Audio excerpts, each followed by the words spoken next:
I'm sure we've all bumped into people a few years ago, 10 years ago, say, perhaps in the pub, who said, well, this internet thing, I don't think it's going to catch on. It's not really real.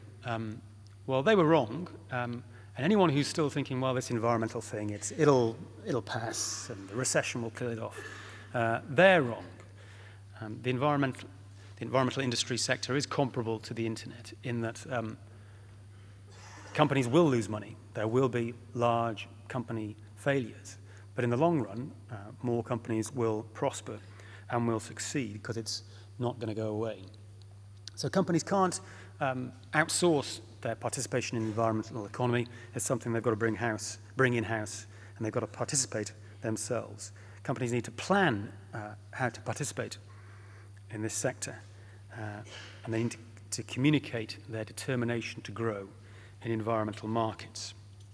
So these are the three essential rules of successful communication, as far as I'm concerned. You've got to know who it is you want to talk to. You've got to have a very simple and clear story. You must never, as I mentioned earlier, expect an audience to be ready to take on complexity. You've got to come to them with something which is very simple and strong. And you've got to tell that story clearly, and you've got to tell it over and over again. So let's focus on audiences. Here are some photographs from a Carbon International party.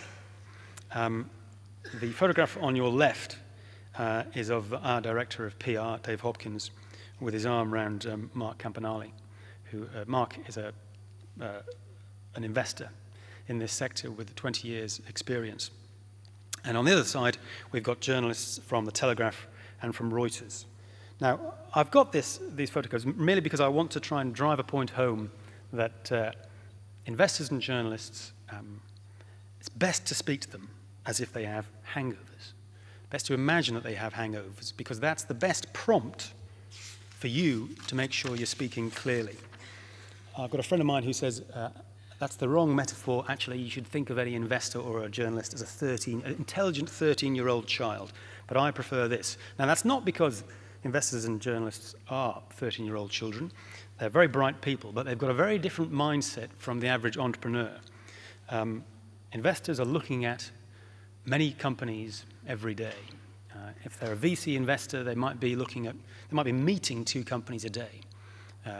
They may be meeting many more than that. Journalists are certainly writing lots of stories and bumping into companies all the time, whereas you're an entrepreneur and you're preoccupied with one company, and you know that company's story in all its rich complexity. But you can't expect investors and journalists to sort of attain that level of complexity. You've got to come down to their level, so to speak. You've got to speak to them on their terms and know how to speak to them on their terms, because they don't have the time. So let's keep the story simple. I believe there's nothing which can't be made at least as simple as possible, in the words of Albert Einstein. So you've got to decide what it is actually, in a nutshell, that you do. What solutions does your environmental innovation actually solve? Now, here's an example of how Ceres Power, which is a fuel cell company, which has done rather well.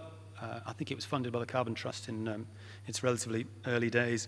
This is how it describes itself. I think that's from its website. Now, it's pressing all the right buttons. It's not telling you about how the fuel cell works. It's saying it's identifying itself as high growth, and it's talking about the commercial exploitation of its technology. Well, that's initially all you need to know. So you think, great. If you're an investor or you're a journalist, you're still listening. Whereas, I defy anyone to try and read that sentence out loud without stumbling. It's a good company, as I say, but it's giving off all sorts of wrong messages. Because the environmental technology sector is still seen by some as being high risk or as being associated with ethics or hippies or stuff like that, you want to avoid anything which sounds too high tech or which sounds like something which is not quite ready yet. And this company doesn't do that. It makes that mistake. So, in conclusion, and this is my final slide, if you're in this sector, you've got to be articulate. You've got to be environmentally literate, shall we say. And I meet too many entrepreneurs who complain about investors, and they complain about journalists, and they say, I can't talk in sound bites. Why can't they? They have a responsibility. Why can't they come to me on my terms? Well, I get frustrated with that, because that's not going to help anyone. I think that soundbite culture has been around for a long time. Concise communication has always been effective, and over centuries we've had to learn how to do this best. So I would urge you merely to think about the environment perhaps in a different context, to think about the opportunities therein, and to think also about waste and water, as well as low carbon, particularly when the waste and water sectors have got low carbon applications. There are several opportunities worth considering. Thank you.